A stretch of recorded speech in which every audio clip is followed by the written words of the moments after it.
we on the internet? I think we're on the internet. Okay. But if we whisper, they can't hear us. I think. Hold on. If we do this right, if I bring this down real low, can we call this Dr. BSMR? Yeah. Yeah. I mean, it's Dr. BASMR. I can't keep a straight face. I'm sorry. What we're gonna do is we're just gonna keep it down low like this and just do like it's an NPR show. Hi, this is Dr. B subbing in for whoever was supposed to be here. And we're going to be talking about our favorite legumes. My favorite legume is a peanut. There, gotcha. My favorite legumes. Welcome in, everybody. Well, I'm here with Dr. B today to talk about legumes and how to take care of them and yourself. Yes. And we're calling this To Bean or Not To Bean. Oh, no.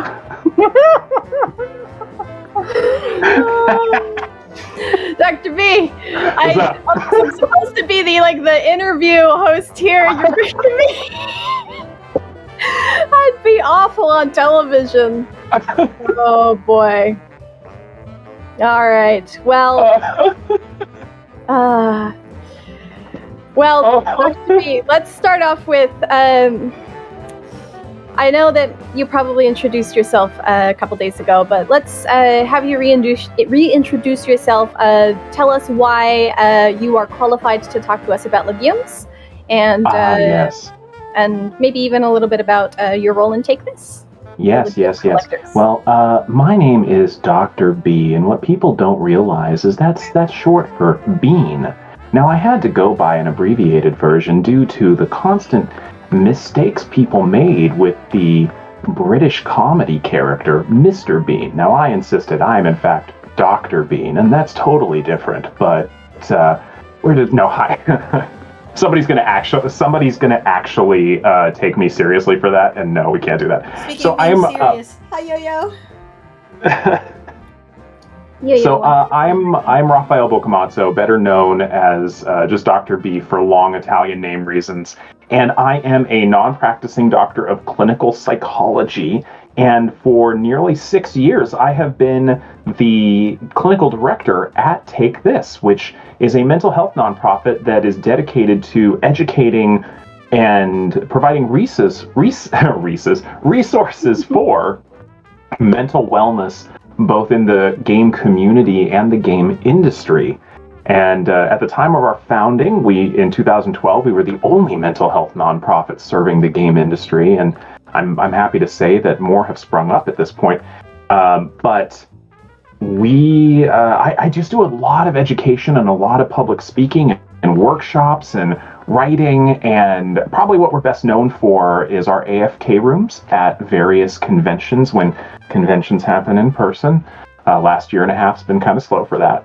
But other than that, I am actually an expert on and I'm not joking, I'm being completely serious on this. I am an expert on the applied use of tabletop role-playing games in clinical and learning settings. A lot of people think I'm making that up when I say it, but I am in fact not. Yeah, Dr. B also has a lovely, if you do tabletop games, Dr. B has a lovely adventure that he has written called, is it Gardens of Fog? Oh, Gardens of Fog, yes. I co-wrote it. I don't want to take credit where I haven't earned it. Co-wrote it, there we go. I co-wrote it with the amazing Bill Benham, who is an associate producer at Wizards of the Coast, and Hannah Rose, who is just a top-tier freelance editor within the tabletop RPG community, and it is a very poignant mental health themed charity module that's available on the DM's Guild. All the proceeds go to Take This, so it's called Gardens of Fog. Yeah. Oh yes, and also within that we introduced a new subclass for clerics based on Take This's mascot, the Psychomancer. Oh. The Psychomancer. They're very fun to play. Yeah. The Psychomancer. Yeah, and we have someone in chat mentioning that you do some really chill streams. Yes. Yeah, Dr. B does some chill streams. I've popped in from time to time. I've taken a little bit of a hiatus for the last 2 weeks simply because I had two really huge professional exams, two really huge professional exams that I've been studying for months and months and months. Incredibly stressful. I'm happy to say I passed both of them. Yeah. So while I am not currently an independently practicing clinical psychologist, I will be soon. Super exciting. Yes. So so I'm pretty pumped about all that. So we're going to be coming back to doing that chill stream a couple times a week, either this weekend or next week. Yeah, and then also on Mondays, you and Dr. Kelly play video games on Take This's stream. Yes, we alternate. On most Mondays, there is some Take This stream that is going on. Now, whether it's our boss, Yves Crevichet, who's the executive director, having a fantastically educational conversation with some folks in the game industry, whether it is our awesome and charismatic research director, Dr. Rachel Cowart, who's having a talk about mental health in video games, or whether it is Dr. Kelly Dunlap and myself, me annoying the absolute crap out of her with dad jokes, of which I seem to have an infinite supply. What's that? I said your dad jokes are great. I've got one. I'm ready. Yeah, okay, so the soprano says to the alto, got a joke, want to hear it? The alto says, sure. The soprano says, melody. The alto says, I don't get it. The soprano says, I know you don't.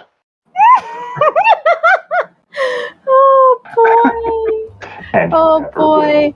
But I can, and of course, I think you can find these. I don't know if if you have like a team of people who highlight the videos and stuff. But I have dropped in and seen Dr. B and Kelly playing some great games. I think it's like a Dr. B plays and Kelly recommends. I don't know if you ever switch. Yeah, so Dr. Dunlap, I really have to say Dr. Dunlap is probably the most qualified person in the world to comment on mental health representation in games. Not only is she a practicing clinical psychologist, but after she got her doctorate in clinical psychology, she decided, no, that's not enough school for me. She went back and got an additional master's degree in game design. So she is not only a practicing clinical psychologist, she's not only a researcher. Doesn't she? What's that? I said she teaches too, doesn't she? She teaches video games and psychology and game design, and she researches this, and she has been a community manager for a decade, and she was a semi-pro Halo player. So Dr. Dunlap is the most qualified person in the world to tell me why I'm playing what I'm playing, at which point I throw ridiculousness at her. Yeah, and I think I had the fortune of, and this actually spurred me to start playing it again, and I want to actually go back and, like, once I play through it, watch your playthrough, but you were playing Nights in the Woods. Yes. And I was really enjoying watching that, and so basically to give you all some context, so Dr. B and Dr. Dunlap will play these games. Dr. B is steering the wheel, so to speak, and then they'll take these interludes to talk about what's happening in the story and what's, from a kind of psychological standpoint and mental health standpoint, and really kind of dig in deep. So it's really beautiful to see that from a professional standpoint.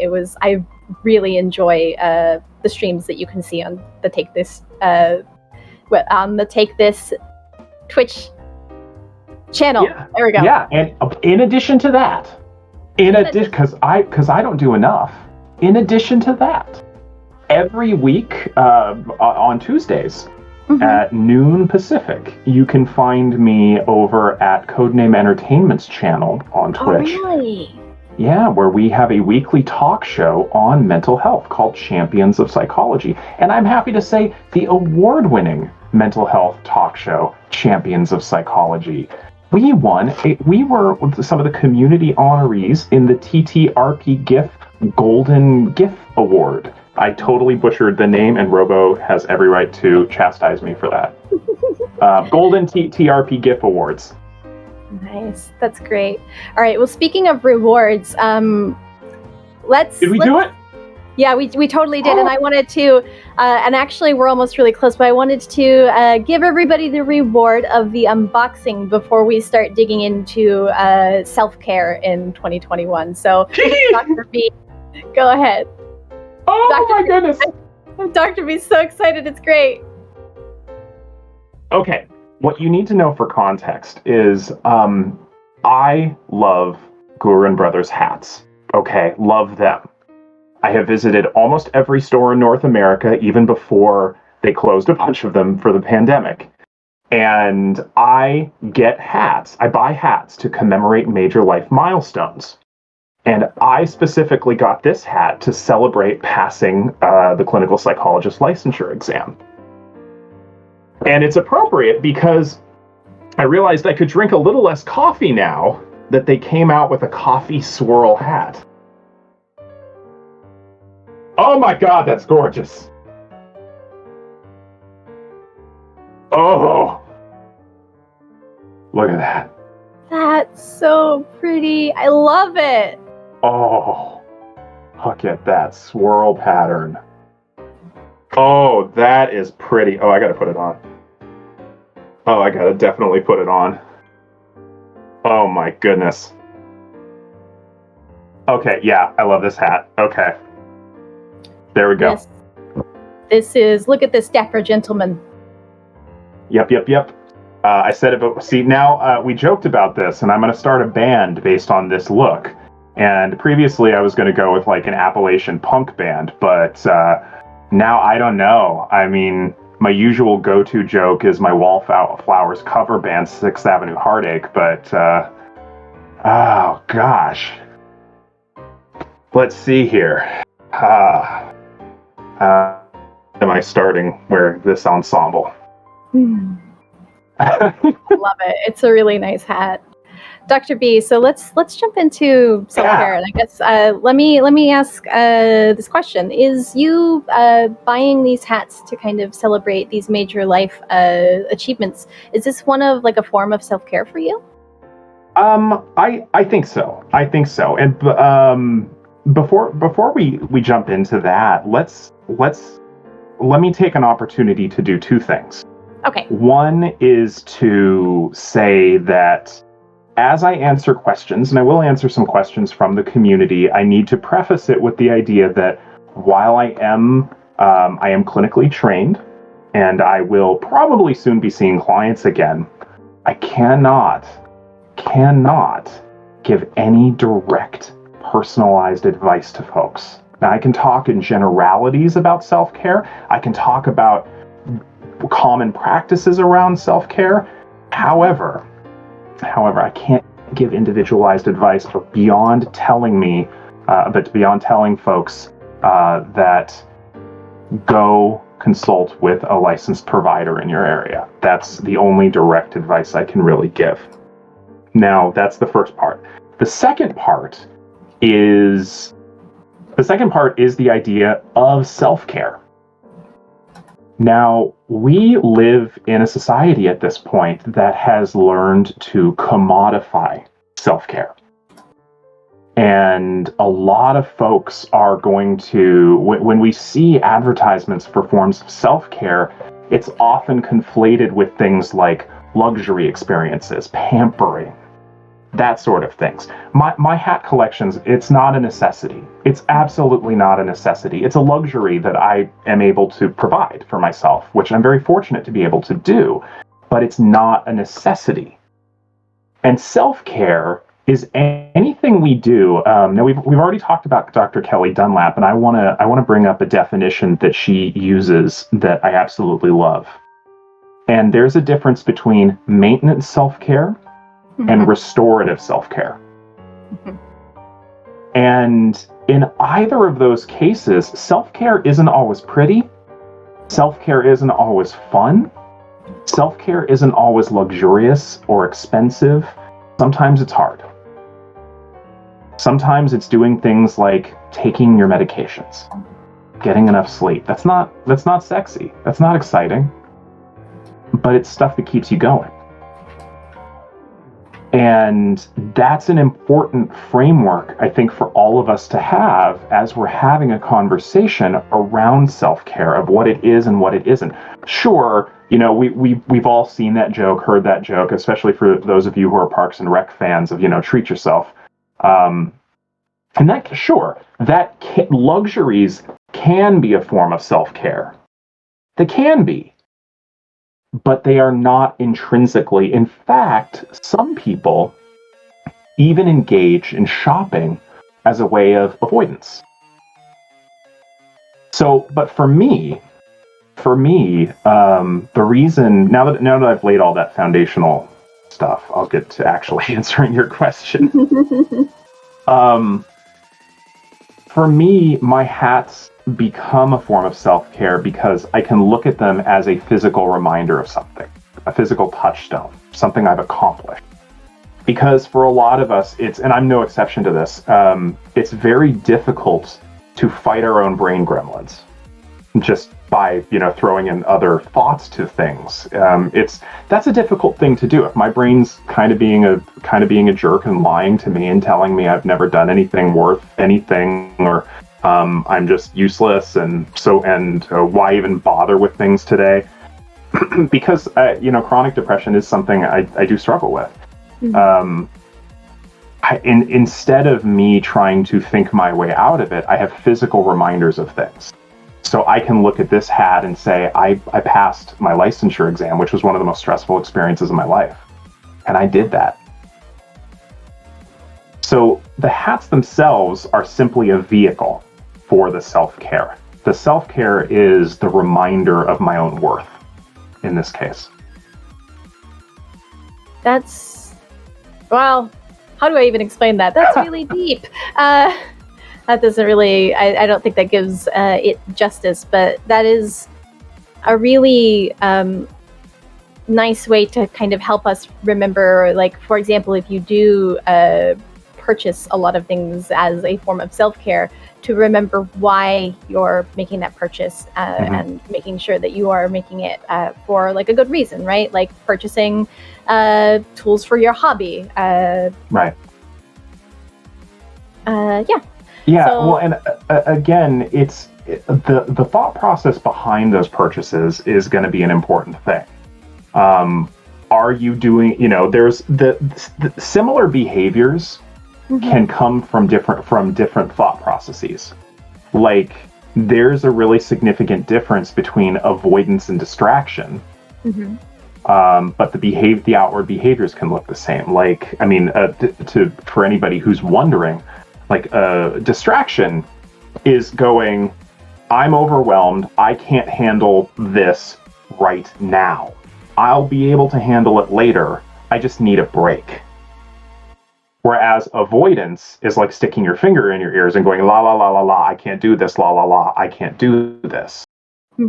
But the outward behavior may look the same. And it's the same thing with, purchasing luxury products or services as a form of self-care. It's one thing if it's actually restorative, so you can do the things you need to do. It's another thing if it's avoiding pain and continuing to avoid pain. Yeah. And so that thought process is really important in how we do self-care. So let's explain to me, like I'm 5. What is self-care? Self-care is anything you do to keep yourself healthy. I'm taking notes so I can translate for the Japanese restream later. Awesome. So, right, like Dr. B was saying with the physical reminders of, milestones in his life.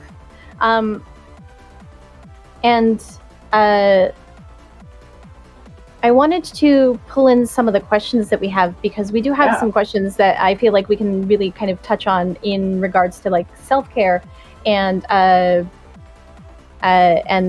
how we can best, identify a good way, like what we're doing, and is this like a ideal, or am I coming at this the wrong way, or is this self-care or not? So anything we do to keep ourselves healthy. And we have a question, and I gathered both questions from the Japanese Restream community, but also from Twitter and everything. So we have a question that basically says that I lie awake at night thinking about the past and the future, and what suggestions. Did I ask this question? You might have. This sounds like me. Yeah, you got really good at Japanese, because they asked it in Japanese too. It's like, what suggestions do you have for people like this who are really just trying to get to sleep but can't get their mind to be quiet? Is there a way that we can take care of ourselves with self-care to kind of, like you said, maintenance and restorative? Yeah. Well, like I said at the top of this, I can't give any individualized advice. Mm-hmm. About what you should or should not do. Now, what I will say is that there is, as far as I know, there's no one answer for this, because the reason we ruminate on things or get in thought loops is it's very different from person to person. Right. I'm very public about I'm autistic, and I will very frequently get into these thought loops, hyper-focusing on certain things. And so the way I get out of those things is very different from the way somebody else would get out of those things. And so if you find yourself really struggling with something like that, I would suggest that you go out and consult with a licensed mental health provider in your area, or a licensed medical provider, because they will be able to address the specific answers that lead to, helping yourself. Because, again, why you might lay awake at night is very different than the reasons I do. Right. And I do. But that all being said, I know that I think it's the American Sleep Institute has some really good tips on physical factors to help with sleep. Mm-hmm. Some of them include a good sleep routine, going to bed at the same time every night, avoiding artificial light while you're in bed, so your body can start producing the melatonin it needs to get into a sleep cycle. Regular physical exercise, but not too close to when bedtime is.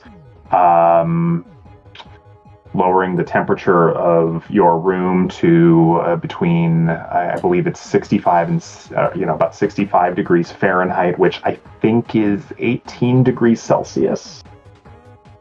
I don't know. The U.S. uses a system that doesn't make sense, so sorry if that got lost in translation.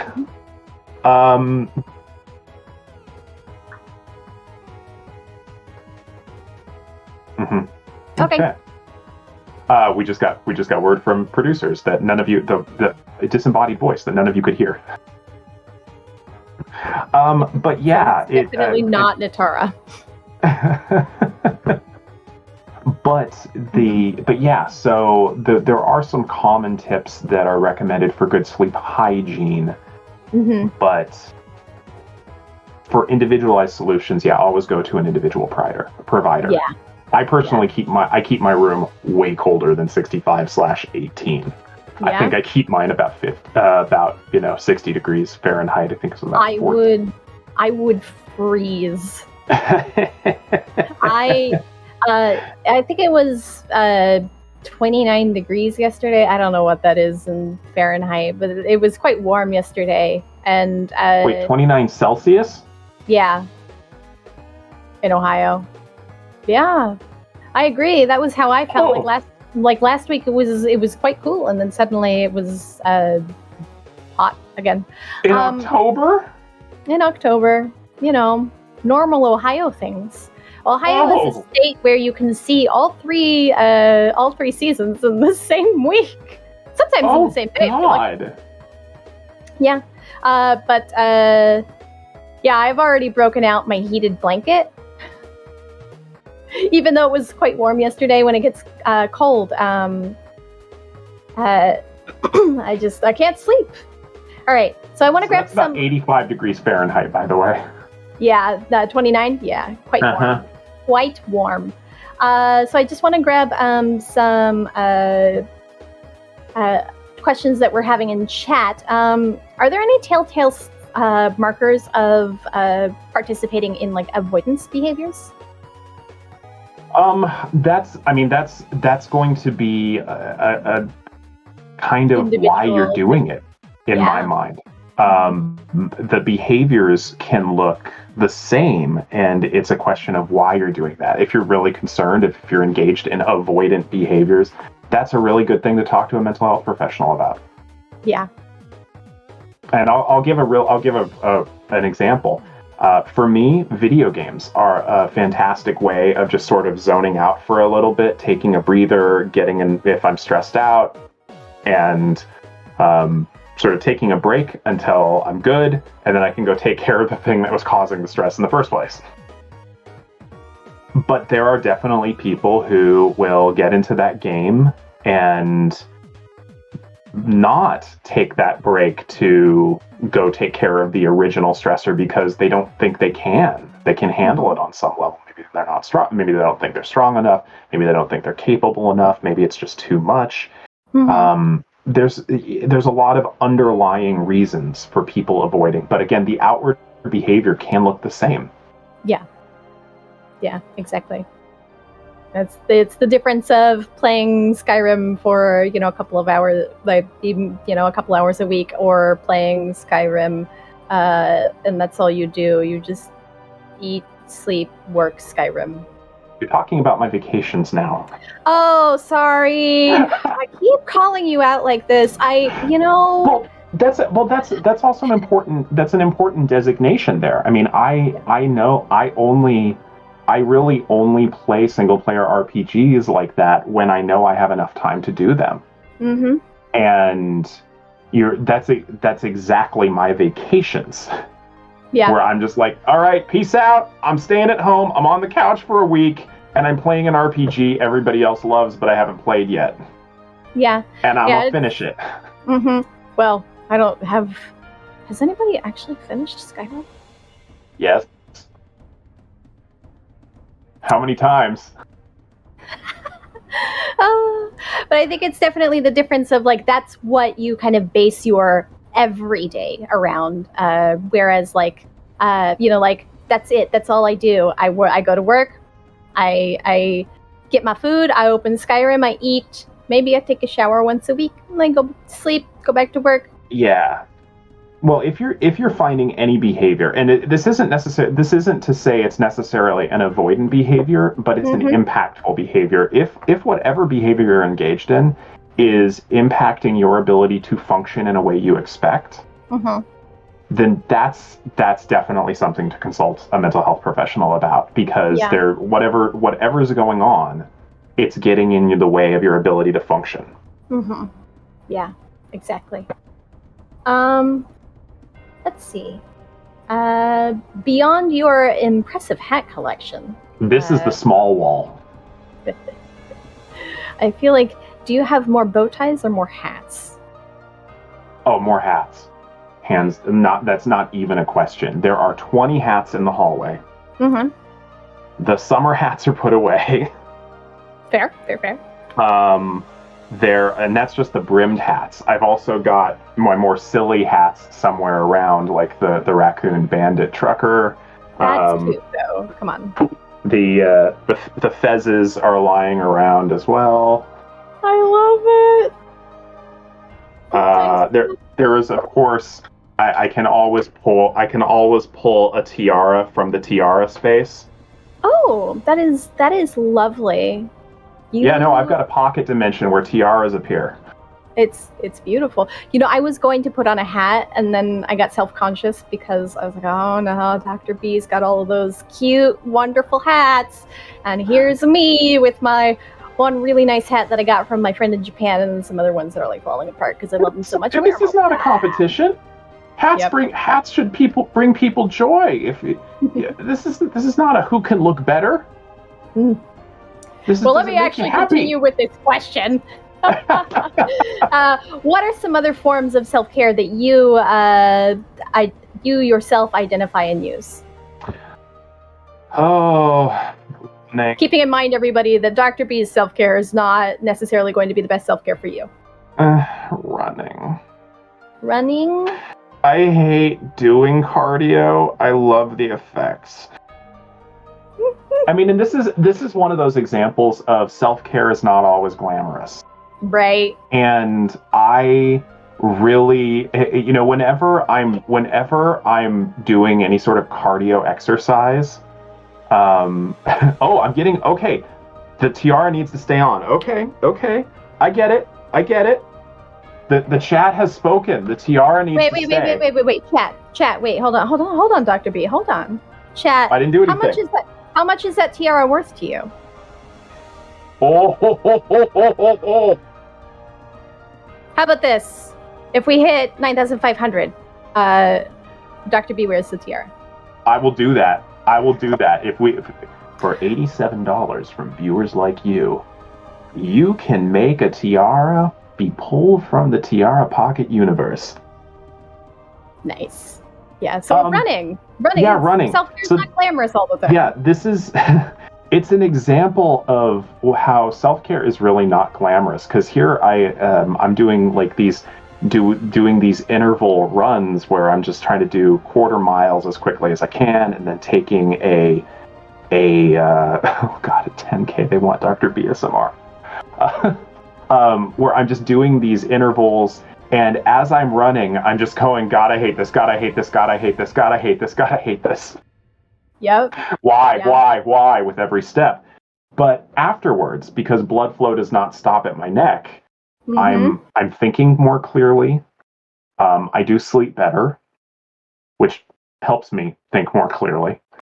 And I find myself, aside from the fact that it keeps my heart healthier and doing all sorts of good things for my body, but I hate the process of doing it so much. Yeah, I can feel you. And I mean, for those of you who have, and my asthma's not the worst, but I feel like as I get older and just being back in the United States as well, I feel like the asthma has just gotten worse. For those of you who have asthma, for example, obviously maybe cardio's not the, Dr. B, maybe always keep my inhaler just in case. Yeah, maybe cardio's not necessarily the best for you, depending on how severe everything is. But if you decide to do running or anything, definitely keep your inhaler on you. Choose a place that's not going to trigger your asthma. I have been trying to walk more often, and I live in a small town that has like a major state highway going through it. So not like super duper like big, but still big enough that there are a bunch of like semi trucks that come through here on a daily basis. I cannot walk that main road. I can't. It tears me apart. So, that's another kind of form of self-care for your self-care, right? Yep. So yeah. Well, and that you're bringing up a really good point. Is that, again, self-care is not always glamorous. And if you have limiting factors, whether it's physical, whether it's a mental health thing, whether it's anything like that, first of all, going to the physician, going to a psychiatrist, going to see a therapist, that is all self-care too. And by the way, you should do all that before you should do any of the appropriate stuff, before you institute any sort of physical and or mental health regimen. Yeah. I have been talking with my therapist recently about basically a wellness plan. It's very nice. Nice. Yeah, and it was one of those things that I made where I made it as part of like a work thing where they had us gave us a training on wellness and resilience. because for me as the manager, I don't do the difficult cases, but sometimes our agents are looking at legal issues, and they can get very, very concerning sometimes. So so we had a training like that, and as part of that, I made a wellness plan, and I remember super doubting it, going, I don't think this is think this is correct. I think that I went to my I went to my therapist, and he said, oh no, I think it's great. And I was like, okay, cool. I'm glad that I'm just putting stuff on there that is good. Yeah, and it's there's something else that brings up for me that I think is worth mentioning, because self-care is I kind of hinted at this when we started talking, but self-care is one of those terms that has just become a buzzword in so many respects. Yeah. And there are many companies, not all, but many companies that, whether intentionally or unintentionally, are using self-care and self-care tips as a way of not changing toxic systemic practices. And that is something that I want everybody to think about. Self-care is not a solution for systemic stressors. Yeah. And just because you can't engage in quote unquote good enough self-care does not mean it's necessarily your fault. Right. Because there are a lot of people in this world who exist in truly oppressive systems, and them not being able to get ahead of those stressors. That's not a mark against them. So that's something to bear in mind, is that self-care is not a solution for systemic problems. Yeah. I think that's a really hard, like mentioning, like you did, that there are places that use that as a kind of excuse for, those bad practices. Yeah. So we have another question here in chat. We also made the goal. Oh my goodness. We did. Sorry, I was looking at chat and not. Oh my goodness. Very nice, very nice. Please put back your tiara. Done. Perfect. I mean, you look so glorious in it. It really does look nice on you. So the question is there space for small groups of people to help each other with practice self-care? And I feel like, as a yes or no question, absolutely. But I think there's more to it than just that. And our wonderful Dr. B here is qualified to tell you a little bit more. I mean, any group or any group can be supportive of individual self-care practices, provided they're a supportive group. And I've already seen in the chat that somebody's saying breaking away from people who pull you back, pull you down. That is a form of self-care too, insofar as you have control over your environment, and none of us have complete control of our environment. But in ways that you can, positioning your environment to be supportive of your goals, that can be a form of self-care. Now, of course, you can take that too far, and it can be you can position your environment in such a way that unquestionably supports you, and then you get into things like groupthink. But if your goal is to just be a quality better person, and maybe one of the things you do is set up your environment in such a way that you have people who are going to tell you, no, that's a bad idea. Are you talking about the Valkyries? No, I say that kind of as a joke, but I'm also 100% serious. And I think probably everybody here knows that Speedrun Ragnarok was a little, not delayed necessarily, but a little procrastinated this year. And it came down to kind of the wire where all of us were kind of chasing each other going, hey, Natara, how long have you been? Actually, Natara, I never had to chase Natara, but Natara was always chasing us. But, Natara chasing us going, how long have you been working? We've been working for 8 hours. You need to stop. I'd be like, no, stop. I don't care what you have left to do. You are going to bed. It can wait till tomorrow. If it doesn't get done, it doesn't get done. Yep. Hopefully they could hear Natara on camera. I actually unmuted myself. I'm no longer Ghost Tara. I'm real voice Tara. Yeah. So, but I wanna, also remind all of you that this is like, it really depends on your relationship with that group as well.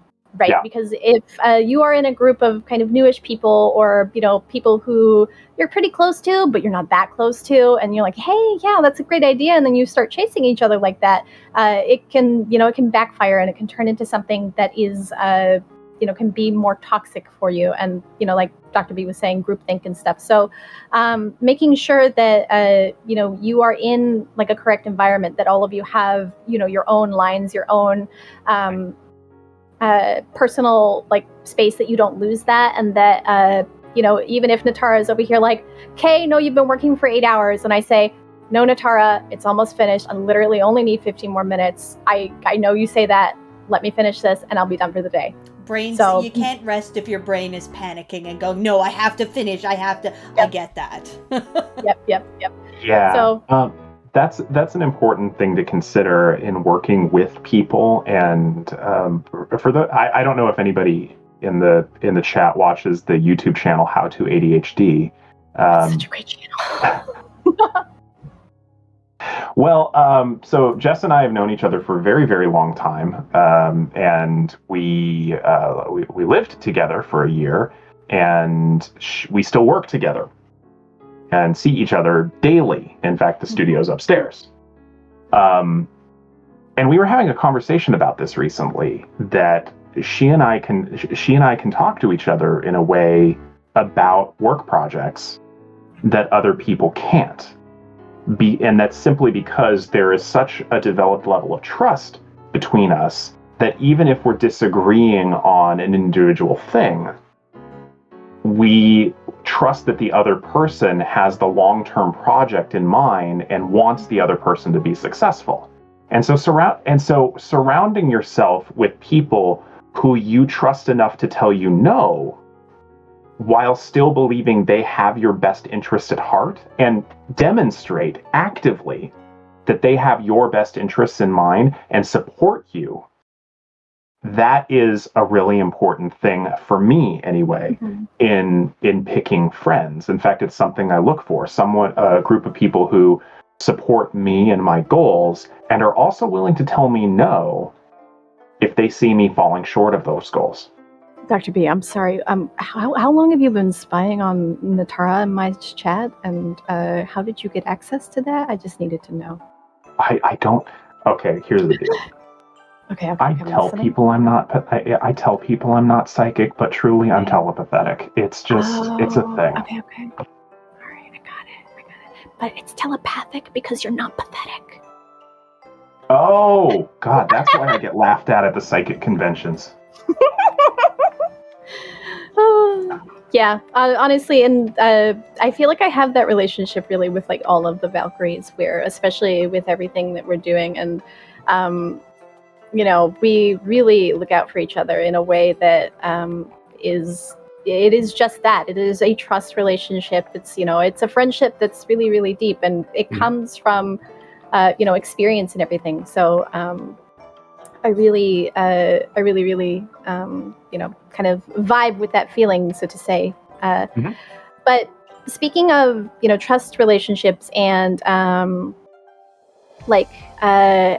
how to support each other, I got a question, another one from the Japanese Restream community, and this is a little more specific to work and might be a little bit difficult to answer in the realm of self-care. But the question is, I want to help my colleagues to have the courage to tell the senior workers and the bosses or management that they dislike something. And how is the best way that I can help them? And I want to say, first of all, I've been working on this really, really a lot recently, because I take a lot of problems and I will take them to heart. Circle of influence, circle of control. circle of concern. There we go. You can't fix everything. Obviously, we can all give each other great advice, but you can't control that. And making sure that you are not trying to personally solve someone else's problem is going to help you a lot in the long run. That being said, in the kind of place of work, how can we help support our colleagues in a way that kind of helps them or helps ourselves facilitate better self-care at work? Well, one of the things I want to be really clear about, this is a complicated issue. And one of the reasons it becomes more complicated is that appropriate workplace behavior in, let's say, the Western United States is not necessarily the same appropriate workplace in Southern Japan or Northern Japan or in in Poland or wherever, because the workplace and cultural norms are going to be very different. And if I talk to my boss here on the West Coast of the United States in Seattle, and I take the same very forthright approach that I take with her, and I'm talking to somebody in what's a good example? Well, let's just say let's bring this up. Let's say Japan. Yeah. My directness and my forthrightness is probably not going to be met with the same level of appreciation. Yeah. And so that's a very difficult question for me to answer with any level of authority, because of course, yeah, that assumes I know all of the ins and outs and subtleties of a Japanese corporate environment. Now, that being said, what's that? Well, Yo-Yo just decided she was sleeping, and then she just went crazy and jumped off my lap. Bye. Sorry. Kitty! Continue. Kitty! But what I'm gonna lean back on is the idea of, I'm sure there are experts not only in psychology, but the local culture and corporate culture. See, I combined all of that into culture. Which that's a fun little... That's a nice word, actually. Yeah, culture. Culture. The pain you feel by working in a corporate environment. Culture. I don't know. At this point, I'm completely making things up. Or couture. Maybe we're combining high fashion with corporate workplace environments. It's culture. No? I'm thinking about that. I'm sorry. I was thinking about that exact combination with the kindergarten I worked in Japan, and nah. Fancy fashion, corporate environment. Culture. Culture. But I'm sure that every region is going to have experts that combine not only mental wellness practices or physical or emotional wellness practices in a culturally appropriate way, with knowledge of various local practices. And so I'm going to once again go back to refer to somebody in your area who is authorized to provide that sort of advice and treatment. Yeah. And kind of falling back on the, I was mentioning the circle of influence and circle of concern, and you can't solve everybody's problems. Sometimes it comes to a point where then this probably is, international. It comes to a point where you ask yourself, is this and this culture of my job damaging to me? In which case, what are my options? And, should I leave? What's out there? What else is out there for me potentially? It really, it's a kind of unique situation, but considering what you can actually actively do yourself if it's damaging you, for example. And one of the things I want to push back on just a little bit is this idea that I once made the mistake of asking a question like that to somebody who came from an incredibly communal culture. like a communal culture that expressed cohesion in a way that was so intense. I couldn't even fathom it coming from America and the west coast of America, where America is by some measures the most individualistic nation in the world. And this person came from a culture that was to such a degree that the concept of I was a little iffy. That because other people's problems were a communal problem, and so that's part of the reason that I'm hesitant to provide any sort of blanket statement, because what's culturally appropriate for me in Seattle is very different depending on the level of homogeneity and cohesiveness that exists within a different culture.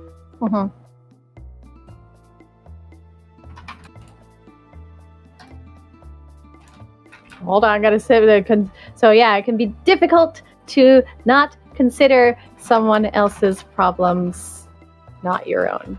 There we go.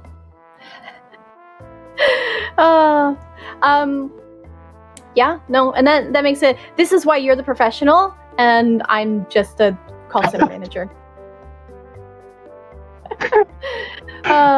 Yes, kids, you too can make life mistakes and go to grad school. Dr. B. No, really. Do you consider going to grad school a mistake? Depends on when you ask me. Okay. Right now. I was, it was funny. I was, at the time I was finishing, I was engaged at the time I was finishing grad school. Oh, and we're no longer married, but we were. It was not a good fit. But one of the jokes I used to say, because she got into a career that did not require higher education, and she had launched her career by age 26, and was at that point making more money than I ever will. Fair. And there I was borrowing a house on my career. And because I was like, I want to make a difference in the world, and I do. Yeah, you do. But I will never be rich doing it. And when people were like, you got your doctorate, you must be smart. I'm like, no, I'm educated. She's smart. There's a difference. Yeah. Dr. B, I browsed past this question, and I'm remembering it now. Touch on it because I feel like this is actually something in your expertise. It wasn't necessarily related to self-care, but more about, and if you know who you are, please post the question again so I can give the exact verbiage. But it was about how can you find someone to diagnose or do the tests? What's the best way? There we go. What's the best way to find someone to do the diagnoses and tests for autism in adults in the United States? Okay, that's tricky. And that is tricky because there's a lot of people in the United States, depending on your region, that can give a diagnosis, but it's also a question of who's going to give a good diagnosis. Because my experience, and this is anecdotal, but my experience is most medical providers and most behavioral health providers are not really familiar with how adult autism works. And especially, and this is really important for me to say, especially on this stream, most of the research that I know of is based on people who look like me. So cisgender dudes. And so when you throw in any degree of gender diversity outside of that incredibly narrow scope, a lot of mental health providers and behavioral health providers and medical providers don't necessarily understand the way autism manifests in adults. Now, there are some really cool resources for getting more education on that. One of them is called the Awake Project, and that's run by a former professor of mine who is incredibly thorough in the research that she does. But when I looked for my diagnosis, I very specifically looked for a assessment providing psychologist who specialized in adult autism. Mm-hmm. So that's what I looked for. Actually, in my case, it was even more complicated because I not only had to find somebody who did that, I had to find somebody who was so good at providing those diagnoses and those tests that they could work around the fact that I know all the common tests. So, tough. That's rough. Yeah. Yeah. So the first session I had with this person was us just sitting down and him just going, all right, what tests can't I give you? And I'm like, all right, so this whole series can't give me that one. This whole series can't give me that one. Any of them, because I was trained on all of those. What we don't know is that there's actually now what they call the Dr. B tests that they give to, that they made special that they don't give to the other psychologists. I was really impressed with his flexibility in being able to work around the fact that I know a good chunk of the tests. He was pretty successful. He was pretty successful in doing that. There was one I knew that he gave me. There was one I knew, and I was like, "You're giving me this one. I know this test." And he's like, "I can't tell you that, man. You know I can't tell you that." But yeah, I would specifically search for a psychologist or a neuropsychologist who can provide an adult autism specific assessment of that. It's tricky. It's probably going to take a while. Assessments like that are so expensive. Yeah. So expensive. Yeah. Probably not covered by most insurances either. Some do. Some do. Nice. Mine was. And that's part of the reason. I will say, look around. Look around for those sort of things, and check with your health insurance if you have health insurance. One of the ways that you can potentially get these assessments done, if money is a concern, and like it is for most people, certainly still is for me. Is teaching universities.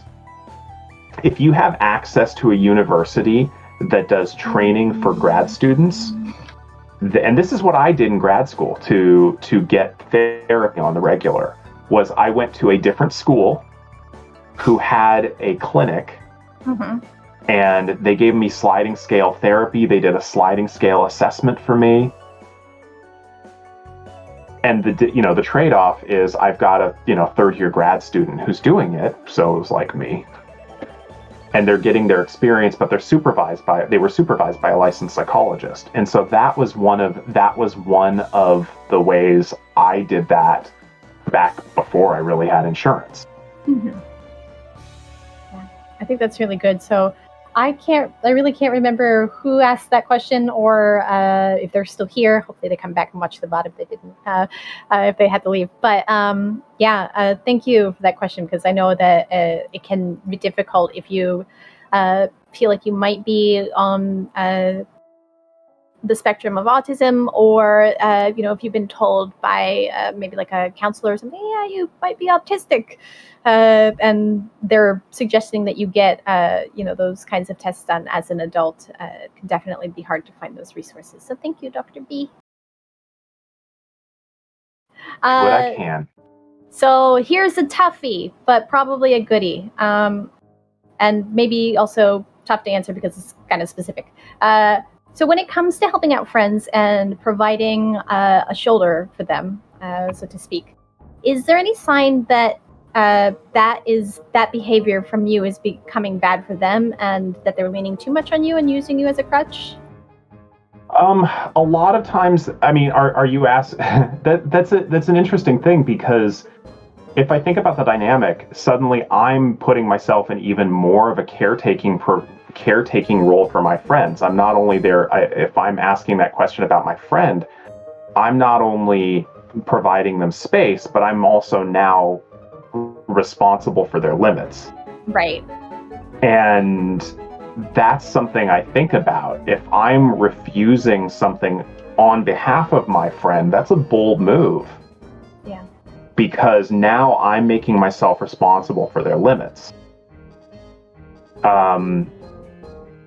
If the question is more, do you know that them leaning on you? Yeah, if them leaning on me is bad for them, I have a hard time judging that because the results of my actions on their life are, at least from within my friendships, kind of up to them to determine. Yeah. Is it bad for me? Different question. If them leaning on me is having deleterious effects on my life, then that is a very different question. Mm-hmm. Yeah, exactly. And I guess too, like, do you want to be their caretaker, or is the exchange mutual? Where like Natara will come to me, sometimes I'll come to Natara. Where we have this mutual exchange where there's like, it doesn't feel like I'm, that one is solely supporting the other, but we are balanced, so to speak. Plus, Kay gives me cookies, so added bonus. Well, there's also. They weren't really cookies. Just don't tell. They weren't really cookies, but don't tell Natara. What? Right. Oh no, she heard me. There's the promise of cookies. Cookies? Do you want cookies, Dr. B? What if I ever say I don't want cookies? I am an imposter. Now we know what to ask Dr. B when we play Among Us. Do I want cookies? Of course I want cookies. Unless they have raisins, which are the chaotic evil cookies. All right, they are just in there masquerade. If they if they declare themselves raisins, fine. Okay, if they're out and they're like, "Hey, I'm a raisin. This is an oatmeal raisin cookie." That's cool. Great. I know what you're talking about. But how many times have you consumed a chocolate chip cookie that you thought was a chocolate chip cookie only to find its raisins in there? That is evil. Yep. I agree. That's the worst betrayal ever. Yes. Yes. Now I'm kind of. Now I want to send cookies to the. I don't know. Do all of the clinicians work at the Take This office, or do you all work at like different places? Well, we're a remote team, and to be clear, I am not a clinician at this point. Fair. You're just the clinician director. I was clinically trained, and I was a clinician. And then I started doing work at Take This, doing all policy and education, and I don't practice. Mm-hmm. But I will probably start practicing here in the near future once I am fully licensed to do so. The clinicians and clinician to be. Yeah, or just the psych staff, the psychology staff. The staff. Yeah. Dude, so all of the Take This staff, how many of you, does Take This have an office? No, we don't. It's part of it's actually interesting. In the course of the last year, last year and a half when people started working remotely and everybody started stressing out about it, we were like, oh, wow, we've been doing this for 5 years. Let us help you. Yeah. Let's teach you some tricks because we're old hat at this. So if I send Eve cookies, she's not going to share. No, Eve would, because Eve is Eve is a gloriously wonderful and kind person. Eve is the paladin, basically, the lawful good one. You know what? I think no, Eve isn't rigid enough to be a paladin. Eve is just kind. Okay. Eve is like a ranger. Because she is just all sorts of in touch with nature and is kind and wonderful and generous and very much about the communal aspects of things. And I hope she comes back into this stream and hears what I said. But Eve actually took the initiative to reach out to us this year because we were so super behind that some things fell through the cracks, and asked if if we needed anything and do we want prizes. And I'm like, yeah, we want prizes. She sent me a. Okay, hold on. Because so Take This as warehouse is my storage unit. All right. And so when I went to get those prizes out of my storage unit, okay, I didn't play Destiny a year ago. I do now. And when I found out what we were giving to you all, I sent a message to the Take This Slack just saying, I deserve cookies for not stealing any of this. What kind of cookies? All of them. What's your favorite? All of them. Duly noted. All right. Cool. We're going to get you like a cookie array. It is so... The prizes that y'all are getting are so cool. Yeah, I mean, Eve sent me the thing, and there were a lot more, and we were just like, ooh. But I was just like, oh yeah, like we could. Eve was like, you could take them all. And I was like, I'm sure we could, but is that okay? But also, like, let's just choose these things. So basically, we asked for like all of the hope shields.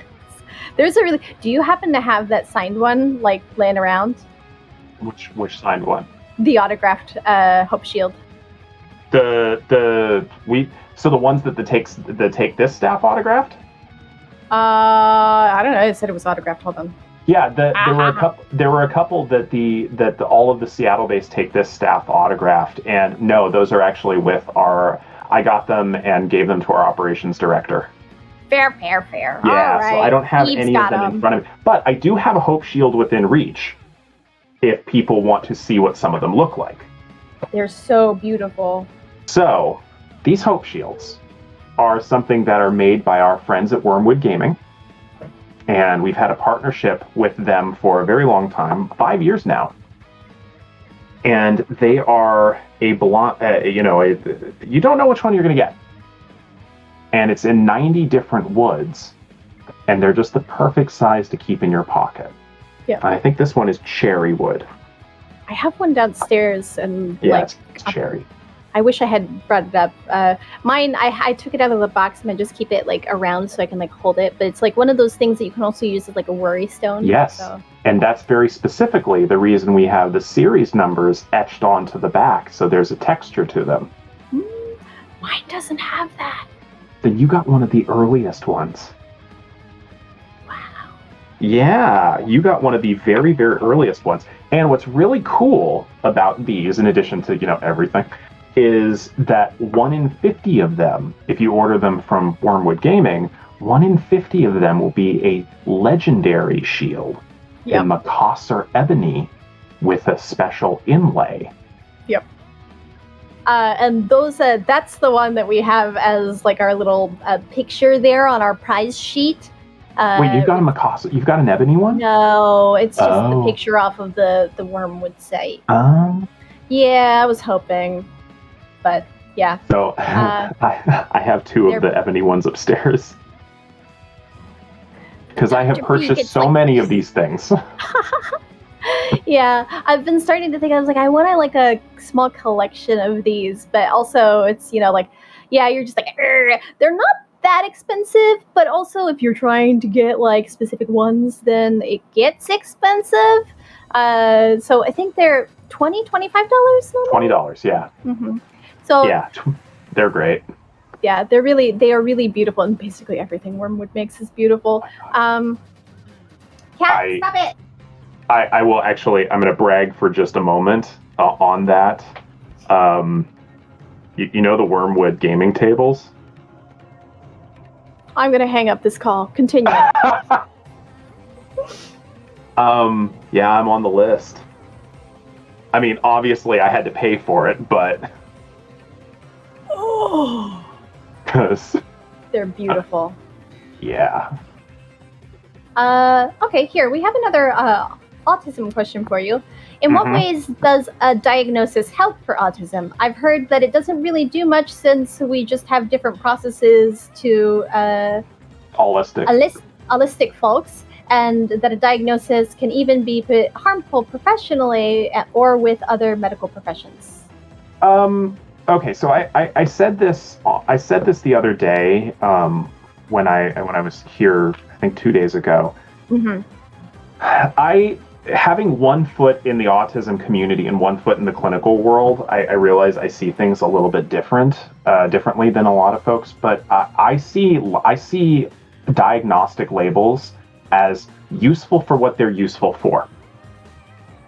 In the same way I see a claw hammer as useful for what a claw hammer is useful for. Now, when you start either weaponizing those things and or applying them outside of the realm that they're good for, that's when we start running into problems. And I will say personally, for me, knowing that my experiences were common enough that knowing that my experiences were shared by enough people that there was a label for it was incredibly validating to me. Yeah. That I wasn't just imagining my difficulties, that I was in fact struggling pretty badly. Mm-hmm. That was incredibly validating for me. And it also gave me a lens through which to not only view my current processes, but all of my past interactions. And I still have, even though I was diagnosed at 35, I still have moments where I think back on my past and just kind of go, ooh, yeah, that was an autism thing. Huh. And so getting that diagnosis really gave me that framework in which to start understanding what was my brain just being a different operating system. And this is a metaphor I use all the time, that I'm a Linux in a Windows world. Mm-hmm. And once I understood that, then I slowly started to refrain from trying to make my brain be a Windows computer when I'm a Linux. And I started to reframe those questions of, okay, instead of trying to be different on a fundamental level, how do I interface differently in a way that's mutually beneficial? And that changed the way I interacted with people. And it also gave me a bit of a roadmap for the future. It didn't just help me understand my past, it also gave me a bit of an understanding for how I might be, or how I might develop, or how I might end up in the future. And so in that respect, I still consider that diagnostic label incredibly validating and incredibly helpful and incredibly useful. It also gave a lot of the people in my community and in my family and in my world a sort of framework to hang things on. Like, if I'm acting differently than they expect, it's not that I'm being, deliberately oppositional or anything like that. It's that I have a different view of the world. My brain literally processes things differently. And that helped them to be more understanding of those differences as well. So I consider that label in many respects liberating. Now, to address this, what I think is the second part of that question is, can it be harmful when used by professionals in certain respects? I would say, in my world, it depends on how it's being used. And the how of things is generally the more important thing to me. Like, am I encountering a medical professional who's saying, "Oh, okay, you're autistic, and here's what I know about, the autism experience. Does that jive with your reality?" Mm-hmm. That's a very different experience than someone saying, "You have autism, you can't make your own decisions, I'm going to do it for you." It might be the same professional, but how they go about things with that diagnostic label is going to be very different. Yeah. And the how is important. So I feel like, obviously, you can only speak, through your own experience, but how might someone who is not in the same position as you are deal with having that diagnosis professionally? Like, is there a good way to say, "Hey, boss, I'm autistic"? Oh, how are you asking? How do you reveal that to a in a workplace setting? Yeah, or like, how would you deal with like any changes that apparently needs to be made, or requesting like that. accommodations and so forth. Mm-hmm. That can be a tricky thing depending on your workplace, because some workplaces are ridiculously supportive, and I'm very fortunate that I'm glad that Take This walks the walk internally, because we would just be a load of hypocrites if we weren't understanding of people's mental health needs internally. Yeah. When instead, I gotta give shout out to my boss, Eve Crevichet. She is amazing at walking the walk and making sure we all do it.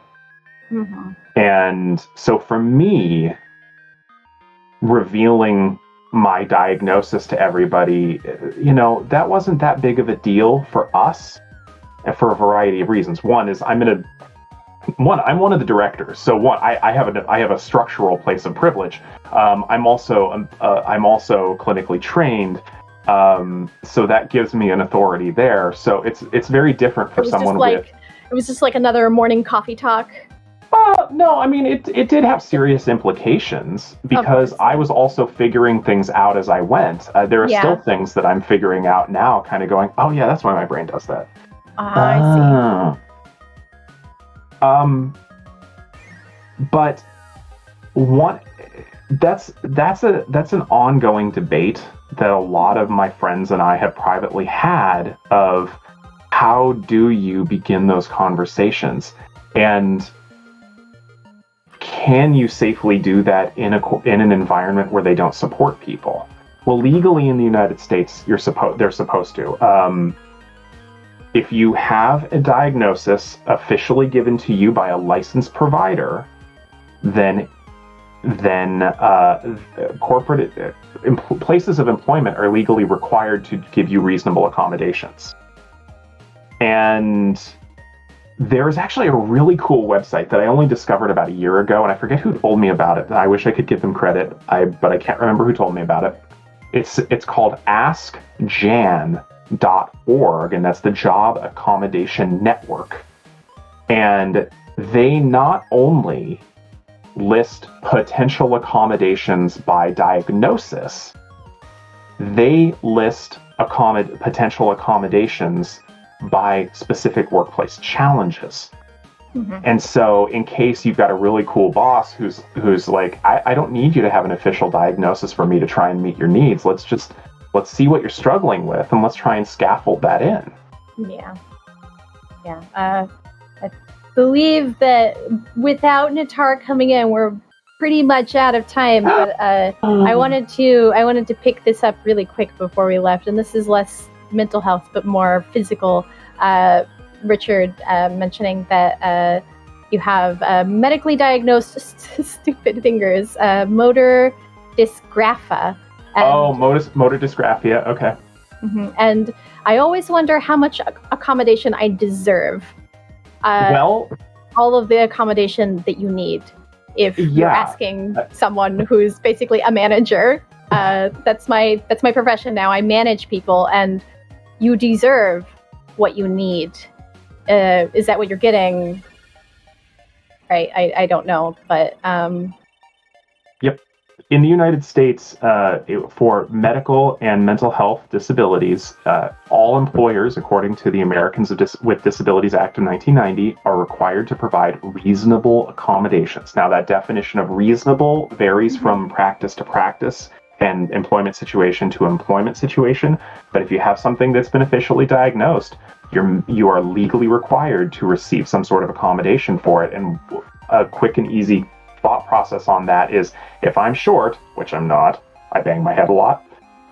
If I'm short and I'm required to reach the top shelf frequently, and they should buy me a step stool. It's that simple, and it's same thing for emotional and cognitive needs. Yep. Yeah, and it's also like, for example, if you have that, and like I said, I work in a call center, but we work primarily with emails. So if your job is to write emails and you have and you can't meet the the necessities for that job, then it's either, is there another position open that you can fill, or we'll let you stay here until you find a new job. But or can they pay $60 and get you speech to text? Exactly. Yep. Exactly. So, all of the accommodations you need. Yeah. Mild disability, it feels wrong to claim you are disabled. But your fingers okay. Your fingers are disabled. Maybe your brain and other physical parts of you aren't. All right, but it's okay. hold on. Okay, I'm going to shut up. Okay, hold on. Let's talk about that. First of all, disabled is not a dirty word.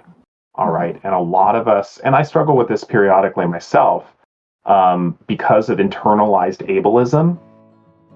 We are hesitant to do that. But again, I go back to this metaphor of being short when you have to reach the top shelf. No, I don't think anybody in their right mind is going to say that being short is bad.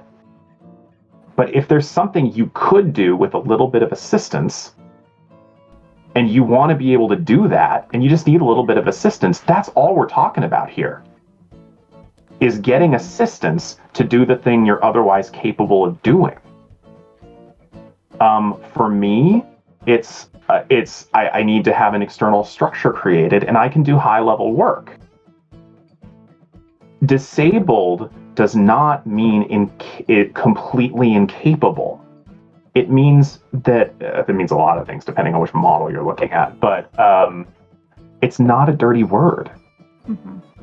And this is one of those things that comes back to our last talk about mental health and destigmatizing it. And it's not only just mental health, right? Because we, accepting that it's okay to be disabled, just like it's okay not to be okay. Right. So, and it's not something that, you need to feel bad about. Exactly like if you had, I love that metaphor of being short, right? Like it's great because nobody, unless you are medically diagnosed to be, what's the proper, is midget okay? I don't know if that's an okay word. Typically no. Okay. It is not.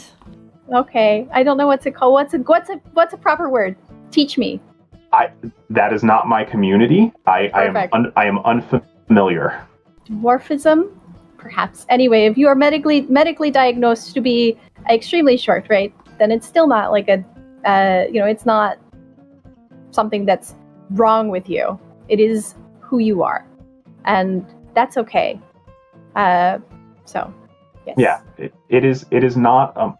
Having a disability is not a moral failure, and I think there's a lot of us who struggle with that because of long-standing messages of internalized ableism. I still struggle with that from time to time. Yeah. Vertically challenged. I'm gonna have to look that up later. You better not have a problem with short folks here. I'm just saying, as the resident shorty. Natara is only a little bit shorter than me, to be completely fair. Yeah. Little person, I'll ask around and actually get a nice word from people. I'm not knowing the answer to that question. Yeah. I'm going to be looking it up and educating myself later as well. Yeah, it's one of those things where I'm just like, what's correct here? And yeah, kind of pulling back. We need to wrap up, but the pulling back to the destigmatization as well. Questioning yourself when you use a word and you go, wait a second, is this okay? Then actively asking people. Like, I feel a little embarrassed to ask it live on stream with everybody watching, but it also helps me keep myself, take ownership of, the language I'm using. So, yeah. All right. Well, there are so many things, and we can talk about so much more, and this topic will never end. So hopefully we get Dr. B or someone back next year. I know we're going to be around. Y'all are amazing and have been so supportive of all of us. And we're going to do what we can to support you in that effort. Thank you. We love it. And, just to be clear, we love supporting Take This because you all do walk the walk. And it's, you teach, but also embody the change you want to be. You are our role models, and we really, really love that in all of you. So, We are, Dr. B, at $9,500. $9,500. We are literally... Wait, Dr. B, how much does an AFK room cost again? A full-scale in-person AFK room is about $10,000 to run. Gee. Yeah. So we are literally $500 away from that that AFK room goal. Like Dr. B said, most things are happening online right now. So full-scale AFK rooms sadly aren't happening, but there are lots of other resources. But one might be happening soonish. That's all I can say. So keep your eyes on that. Take this Twitter and blog. But thank you so much, Dr. B. We really can't get enough of you. I don't want to end this thing. Natara's gonna come over and pull me off my chair and shut my computer off. But I know where you live. You do know where I live. It's kind of far away from you, but Natara does know where I live.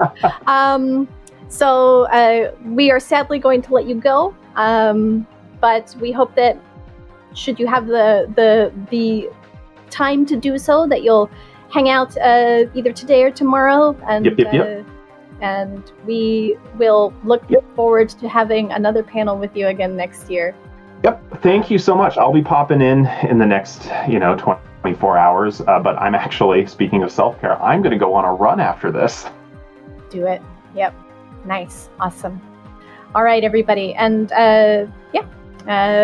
we'll end this here. Next up is, what's next up again, Leggy?